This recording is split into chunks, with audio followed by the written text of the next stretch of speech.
Hi, everyone. Welcome back to Learn English Podcast. I'm Clara. And I'm Mark. We're so happy to have you here again. Whether you're listening in the morning with your cup of coffee or at night while sipping tea, thank you for joining us. That's right.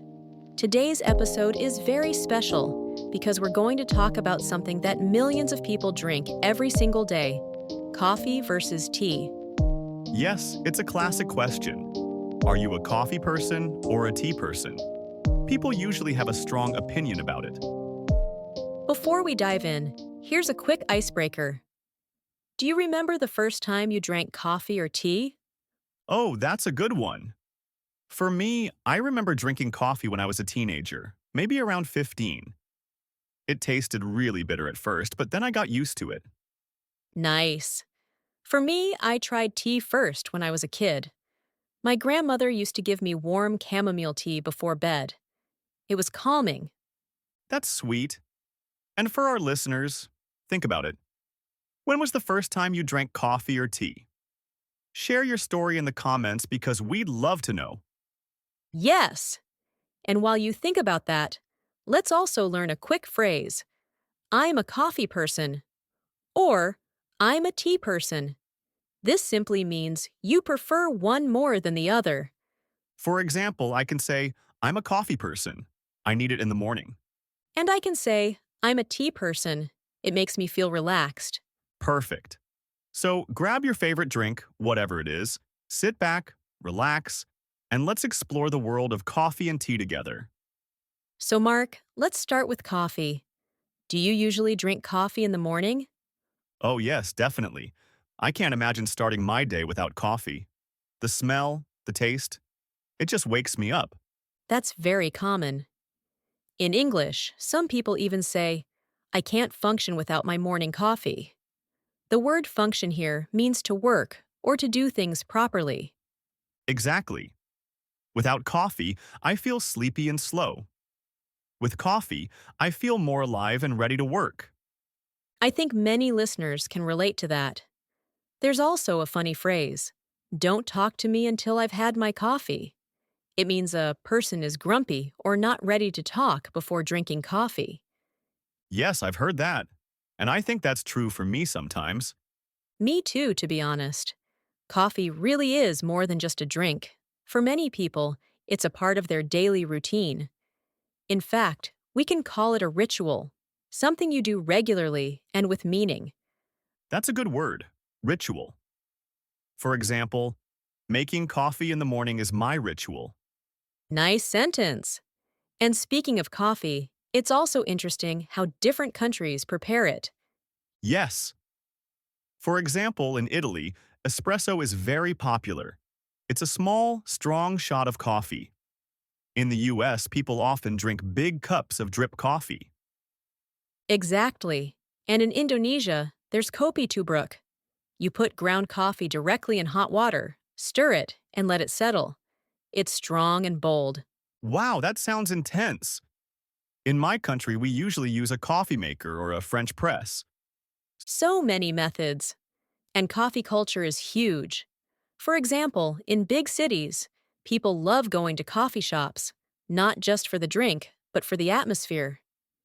Yes, coffee shops are like social spaces. People study, work, or meet friends there. Sometimes we call it a third place. Not home, not work, but somewhere in between. That's a cool concept.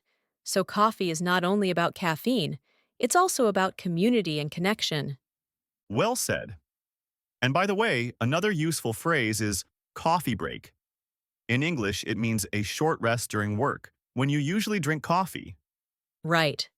For example, let's take a coffee break means let's stop working for a few minutes and relax. Yes. And even if someone doesn't drink coffee, they can still use the phrase. It just means a short pause. Exactly. So coffee gives us energy, brings people together, and even adds fun expressions to English. Now let's talk about tea. Mark, do you drink tea? Sometimes, especially in the evening. I like green tea because it's lighter than coffee. Yes, tea is often linked with relaxation.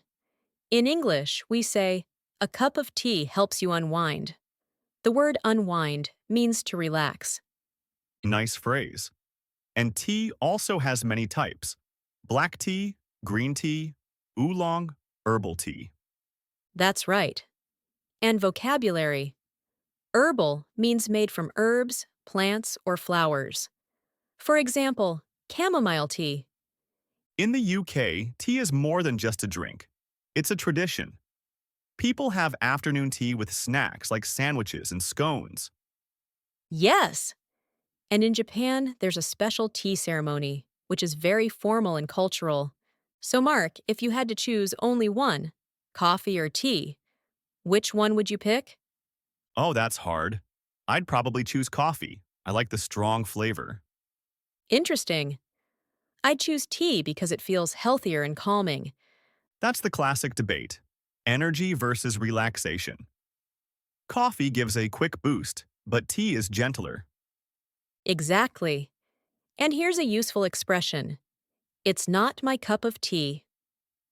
This means something you don't really like or enjoy. For example, I could say, green tea is not my cup of tea. I prefer black coffee. Perfect example. But to be honest, both drinks bring people together. Coffee shops and tea houses are social places where people meet, talk, or even work. Yes. So maybe the answer is we need both. Wow, today's episode was really fun. We learned so much about coffee and tea, two drinks that people enjoy all around the world. Yes. And not only did we compare coffee and tea, we also picked up some useful English vocabulary and phrases. Let's do a quick review. Today we learned words like function, ritual, third place, coffee break, and also the phrase, it's not my cup of tea. That's right. And now we want to hear from you, our listeners. Yes, this is the most important part. We want you to join the conversation. So here's the question: are you a coffee person or a tea person? Exactly. Write your answer in the comments. You can simply write, I'm a coffee person, or I'm a tea person. Or, if you want to practice more English, you can write a short sentence. For example, I'm a coffee person because it gives me energy in the morning. Or, I'm a tea person because it helps me relax at night. That's a great way to practice writing in English while sharing your opinion. So don't be shy. We read your comments, and we love seeing how you use the new vocabulary. And who knows, maybe in the next episode we'll read some of your answers out loud. That would be fun! So please write your choice, coffee or tea. And of course, if you enjoyed this episode, make sure to hit like, share it with your friends, and subscribe so you don't miss the next one. Thanks for listening to Learn English Podcast. I'm Clara.